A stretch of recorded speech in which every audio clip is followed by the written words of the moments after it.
Hello again folks, and this is another screencast on the sport and society aspect of the OCR A-Level PE curriculum. And for this particular screencast we're now going to be moving on to 21st century Britain, so that is 2000 to today. This century has certain characteristics that are different from the last century. Laws have become much more complex and more specific to sport. We're going to go through those in a little while. Class system is less pronounced, so it's less clear to see where the class system divides, but we still have some form of social division. Ethnic minorities have become more involved in sport, or in terms of visible on sports TV screens, but they're still vastly underrepresented in this century. The media has had a massive impact on sport in this particular time frame. Participation in women's sport is starting to grow and has developed quite rapidly in some sports. It's still not to the level of males, but it is developing fast. And finally, money and time are still the main factors as to what affects people's participation in sport as a rule of thumb. So we're still thinking about our social cultural factors that are on the screen. Don't ever forget those. And we still need to apply these to all the content areas in this century. So we're going to work by these one by one as we've done in the previous screencast. So let's start with class. Class is still a big factor affecting sport today. We've still got the majority of the old traditions of 19th and even 20th century sport happening in sport, and we can see those class divisions quite clearly. So we've still got, branching on from 20th century sport, working class sports are mainly the same sports. So football, rugby, boxing, darts, snooker, those sports that were associated with the pub are still mainly working class sports at the moment. And so those individuals are earning careers, and therefore the working class are still the professionals in this time frame. Tennis, golf, polo are still associated with middle class or upper class. And that means that those sports have remained in this traditional idea of the amateur. So the middle and upper class are still amateurs. There's still very much promoters at this point in time. There's still a lot of those around in this century. And therefore the working class are still the performers. They're the ones who do the sport.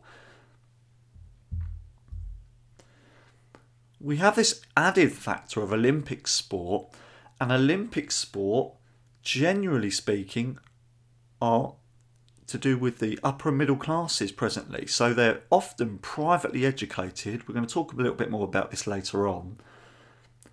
But this idea of the amateur and this person who puts in all these hours for very little money, but for the love of, or the wish of gaining an Olympic gold, is very much an amateur thing, Olympism.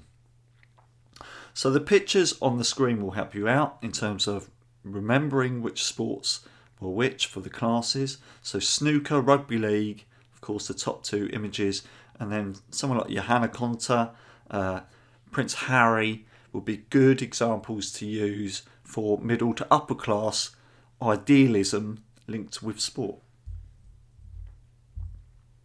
When you're thinking about class in this century, you need to also look at the participation rates of what's happening in all forms of sport. So this isn't just professional sport or elite sport, it's all forms of sport. And you can clearly see there we're now fitting into three distinct categories. We've got the high socio-economic group, so people who earn the most money. We've got the manual and unemployed, people who earn less money, and other would be lots of other factors, so unemployed, 0 hours contracts, there are lots of smaller scale issues in terms of the other category. But you can clearly see that people with more money generally will be people who are participating in more sport. They can afford the equipment, they can afford the coaching, they can afford to use the facilities. So middle class to upper class are generally playing more sport because they earn more money. If you had to separate the classes, it would become much more difficult in this century. When you watched the screencast last time, I showed you that the divisions are becoming more and more obsolete. But if you look at this now, we haven't got a strict lower class, middle class, upper class at this point in time. We've got a raft of sort of ranges of abilities based on working competence. So you've got manual labour, you've got managers of manual labour, you've got supervisors, you've got professional workers, you've got higher professionals, so those who have had some sort of formal degree, a master's degree, a PhD. So there's lots of different aspects to what forms someone's class. So just to recap on this initial part of the screencast on class, working class are still the professionals, they're still the performers mainly. The middle class and upper class are still the amateurs, they're still the promoters mainly. But what you've got now in this time frame is where certain sports are showing a class change. So this is important to note. Working class individuals can now see the amount of money that sports people are making, and they have this opportunity to go from rags to riches. You could become the professional rugby league player, the professional footballer, the professional cricketer, the professional golfer. You can earn fortunes if you are brilliant at it. So you can change your class structure from working class to middle or even upper by earning so much money through playing sport. And we call that social mobility. The other thing that's changed this century is that ticket prices for sporting events have really escalated. So in the late 80s or even 1990s, ticket prices were considered very fair. A lot of working class individuals could go to watch the football or the rugby league or whichever sport that they wanted to go to watch. But because of the escalating ticket prices, it's forced a few working class families and spectators out of the picture, in the sense they just simply can't afford to go on a regular basis. So some families might now share a season ticket and work this round that way. Some families might go at certain times in the year, such as the Boxing Day fixtures in football. But this has introduced more middle class fans to sport, and this means they're now watching that sport more often. So there's this idea of a football fan, which is just the middle class individuals and what they call themselves, whereas a football supporter would be a working class individual who could afford that ticket. As you see in the picture, certain sports are also changing in terms of the players. Rugby union used to be a sport that was traditionally amateur. It remained amateur until 1995 and didn't involve professionals. That meant it was largely based with middle class public school rugby players that were making up most of the teams. What's happened in this century is that working class rugby league players have switched codes. So someone like Jason Robinson would be a clear example of this, has switched codes to then play rugby union. And more rugby union players are now made up of different class backgrounds. So you've got some working class individuals playing rugby union, and you've also got some middle class rugby union players playing rugby league. So the codes are switching. In cricket, the working class used to be the people who could never be England captain in the previous century. The England captain had to be an amateur. Added to that, working class could only go so far in cricket in the previous centuries. Now, if you make a name for yourself, you become very good at that, Working class cricketers are held up in high esteem. So we have Freddie Flintoff, good example of a cricketer who came onto the scene and accelerated in terms of performance, made a lot of money for himself. So mixed class structure. And then also you've got someone like Rory McIlroy, working class Irishman, who is really doing well in the field of golf, of which golf is usually a middle class sport. So class is changing in this century. Second factor, gender. As a rule, males are still the dominant spectators. Males are still the dominant participants in sport. We cannot get away from that fact. That is set in stone within sport presently. However, they are really underrepresented in certain classified as female-based sports, such as dance, gymnastics, ice skating. There's still not enough male representation there. It is gradually changing. Someone like Louis Smith or Max Whitlock would be good examples of that in gymnastics. But it's still not hit that sort of level. If you look at females in this century, the general attitude to females still remains from the 20th century. Females shouldn't be participating in sport. It's seen as unfeminine. They should be at home, cleaning, looking after the children. Those ideas still remain for the majority of British society, unfortunately. What that does is it reinforces the male dominance in sport. So sport is for males and males only. They're trying to reinforce that structure. Especially true in team-based sports. So team-based sports are where you just wouldn't traditionally expect a female to be participating in due to society's norms and attitudes. And it was frowned upon and still is frowned upon in some circles. The nice thing about this century is these things are changing and this is all for the better. So we have games like football, Steph Houghton, top left example, cricket, Charlotte Edwards. You have boxing, Nicola Adams. You've got rugby, Sarah Hunter, sorry. These team and traditional male-based sports are being broken apart by these females who are trying to show their representation and push the boundaries of female sport. And it's becoming more and more popular. These games are predominantly placed on terrestrial TV. The interest is there. It is starting to grow rapidly. It's a big area of growth, team-based sport for females and female sport in general. The biggest rise in female sport in this century is actually gym-based activities and yoga classes or exercise classes. There is a tremendous amount of sponsorship and attractiveness in terms of getting more females interested in sport and sporting activity through exercise classes. We've also got a change in sports presenters. So you have people like Claire Balding, Kirsty Gallagher, Gabby Logan. These individuals are now on screen a little bit more of the time to show fair representation. But the issue with this at the moment is, as you might well notice by the images that we're placing here, is that it's slightly biased. They're bringing in individuals who look stereotypically attractive to males. They're not necessarily bringing in individuals who have the greatest subject knowledge. And so there is a stereotype creeping in there, and it's worth exploring when you write your essay questions in this area. Okay, the next factor is law and order. So we have quite a few changes that have happened since the 20th century in terms of laws and rules to different things.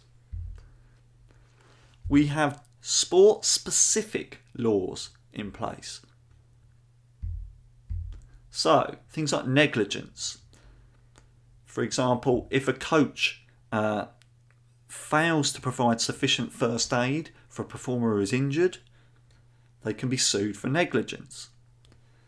If an official does the same thing, they don't act fast enough, and there is a catastrophic injury of some description on the field of play, they can also be sued for negligence. So this is one imminent law. Spectators have certain rights. and they can also be banned for certain things. So banning orders can take place for like racism or chanting or abuse at players or abuse at other spectators. Thanks to the Hillsborough Act in the previous century, stadiums are now all-seater, and so the safety of spectators is important, and we have safety procedures that happen at every stadium. So stewards look after different spectators, and there are exit and fire procedures, etc., for the safety of those spectators. Players who are playing violent sports or even non-violent sports can now be cited through camera technology for aggression shown either on the pitch that an official has missed or off the pitch where an incident has happened. There are lots more cameras around games these days, and so laws and structures are in place to catch these individuals. All of these laws apply to both the players themselves, but now the officials as well. So the officials have their own form of codes of conduct which they have to adhere to because these laws are set in place. Other important laws of this time frame, the present day, we've got many anti-discrimination laws to do with gender, race, age, sexual orientation, religion, which means we've got other rights laws. So Gender Recognition Act of 2004 for the rights of transsexuals. Middle class clubs are no longer allowed to discriminate due to gender. For example, golf clubs. Golf clubs used to be somewhere where only males could attend. Only the male could go into the golf club. But now they have no right to do that because females have equal rights to, or any gender to be fair, have equal rights to go into the golf club and play a round of golf or socialise. And it used to be the same with certain leisure centres, but these rights and the laws are now put in place to stop this from occurring. Added to that, we've got two other laws that were put in place. The misuse of drugs laws. For example, Lance Armstrong, major misuse of drugs, constantly cheating to get away with aspects in cycling. There are now laws to stop this from happening or from occurring, more regular drugs tests, etc. You've also got match fixing laws. So this is also a common cheating problem. Good example of this is Stephen Lee, the snooker player, who got caught for match fixing for snooker, and there was laws put in place after this had occurred. So lots of different laws there in terms of how this is affecting 21st century sport. The factor of education has become a little bit more complex since the last century. What you can see on the screen now is that far more individuals, in terms of children, are being educated to a certain level. So remember previously, until that Butler Act, we didn't have this idea of separated schools or a format to go down for schooling. It was just state school or the Forster Act. But now we've got lots more people becoming educated, becoming literate, understanding things, science, progress. School leaving age has also changed. The government in 2013 changed the school leaving age to 17. And then after that, they then changed it further in 2015 to now the school leaving age is 18. Students are required to stay in secondary school until the age of 16, and therefore they have to take the option of either going to college or an apprenticeship for the final 2 years until they are legally allowed to leave school as such or education in this country, in the UK. What this has then led to, in terms of more students being educated, is a vast amount of qualifications in sport. So we have our GCSE-PE at secondary school, but now we've also got something called BTEC Sport Level 2 in secondary school. So there are options for students. At our level, at college, we have A-level PE, but we've also got BTEC Sport options, Sports Science and BTEC Sport Level 3. After you finish college, you may go on to do a degree in sports science, sports coaching, PE teaching, physiotherapy. There are numerous courses now which we can expand into. After you finish your degree, you might go on to do a master's because you're interested in that topic area, and you add knowledge and depth to that topic area. Finally, we can move into something called a PhD, which is a doctorate in sports science. So the qualification range has massively increased, which means our understanding and development of sport has also increased. And we can apply these things in the field of play, things like physiotherapy, medical, training, coaching, biomechanics in terms of developing speed of bikes, etc. On top of all these lovely qualifications we can now do in sport, extracurricular activities have expanded in schools. You have more regular teams in school, and regular teams and regular fixtures means the quality of sport has increased, or the opportunity to participate has increased. You've got regular fixtures, you've got regular coaching, not just by staff members, by external coaches now. So you've got club links, so someone like Brighton Hove Albion might come into your local school, provide some better level coaching what the school can provide. That means students could participate in that sport and they could also get better in that sport quickly. One last thing to note about education in terms of qualifications and opportunity, private schools still offer much better facilities for this, and so therefore they can push their students further. Because of the funding that's required for private schools, they put that money into facilities, to professional coaches, to equipment, and so the level is taken further. This is really seen actually in terms of Olympic development and class and its effect on sport. The vast majority of Olympic sports medalists for Team GB in recent years have come from private education. So either a public school or a paid education. So individuals like Ben Ainsley for sailing, Sir Chris Hoy for track cycling, privately educated, had access to money, therefore more elite coaching, more elite facilities, better opportunity. This has started to change a little bit. So we do have individuals here that have come from state schooling. Jason Kenny, Laura Trott for track cycling, Mo Farah for athletics, and Jessica Ennis-Hill also for athletics. All came from state schools to go on to do really well at the Olympics and win medals. If we're looking at the aspect of transport, we have more transport options available to us now than at any point in history. Boris bikes, good example. Public can hire a bike, even if you don't own one, get around quite easily around inner city areas. We've got the Eurostar developed this century. Cheaper airfares is the biggest impact of anything on sport this century, and we'll come to that in a second. Electric cars have been developed, so you're reducing emissions, but it just means people have another form of transport to access different areas of sport. Obviously motorbikes, mopeds and electric buses that have also been introduced to reduce the impact on the environment and allow greater numbers of people to get access to different areas.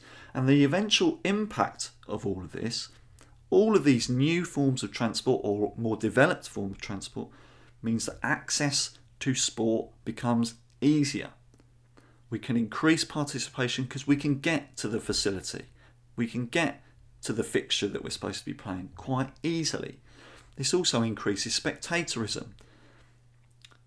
Fans can move around the country very quickly.